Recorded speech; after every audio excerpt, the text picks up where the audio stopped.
Ce samedi matin, les caméras de BFM Télévision enregistraient un moment historique, le couronnement du Charles III, après la disparition d'Élisabeth II survenue jeudi dernier à l'âge de 96 ans. Un événement scruté de très près par le Royaume-Uni à en croire les gros titres de la presse qui reprennent le premier discours du souverain diffusé hier soir à 18 h. À ma chère maman, merci peut-on lire aujourd'hui en une du Daily Telegraph tandis que le Guardian titre Charles III je dois m'efforcer de vous servir avec loyauté et amour. Le fils d'Élisabeth II, 73 ans, était attendu à 10 h tapantes, 11 h en France, au palais Saint-James non loin de Buckingham Palace pour être officiellement proclamé roi devant une partie de sa famille, le gouvernement britannique, 2 archevêques de l'Église d'Angleterre, le Lord Mayor de la City, et pas moins de 700 membres de son conseil privé. Tenue correcte exigée, les participants doivent porter du noir et n'arborer aucune décoration. William s'était soumis au protocole en vigueur. Visage fermé et costume noir, le fils de Charles III a fait sa première apparition publique devant les caméras du monde entier après avoir été nommé prince de Galles hier par le nouveau souverain. Harry était notamment accompagné de Camilla, devenue quant à elle reine consort. Ils assisteront 1 heure plus tard à la première proclamation publique du nouveau souverain devant le palais.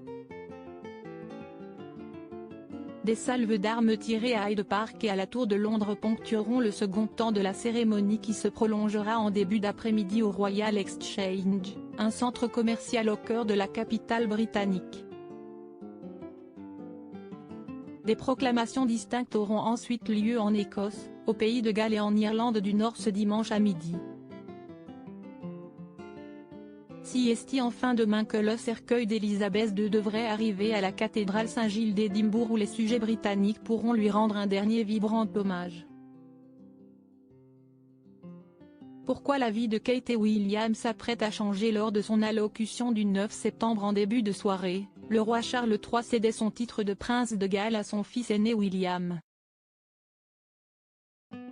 Kate devrait également pouvoir prétendre au même rang, un héritage lourd de sens pour son mari et son beau-père. En effet Lady Di qui a été la dernière princesse à recevoir ce titre, que Camilla avait d'ailleurs toujours refusé par respect pour l'ancienne épouse de son mari. Du côté de la descendance, George et sa sœur Charlotte deviennent désormais princes et princesses de Cornouailles et de Cambridge. Une source proche de la famille royale certifie que le prince et la princesse de Galles aborderont leur rôle de la même manière modeste et humble qu'ils ont abordé leur travail auparavant. Les yeux rivés vers l'avenir, Kate va devoir créer sa propre voie. Première étape, changer le nom de son compte Twitter. Compte officiel du prince et de la princesse de Galles, est-il désormais précisé dans la bio du couple. Une nouvelle page s'écrit dans la vie de Kate et William, un couple dont on devrait beaucoup entendre parler dans les jours à venir.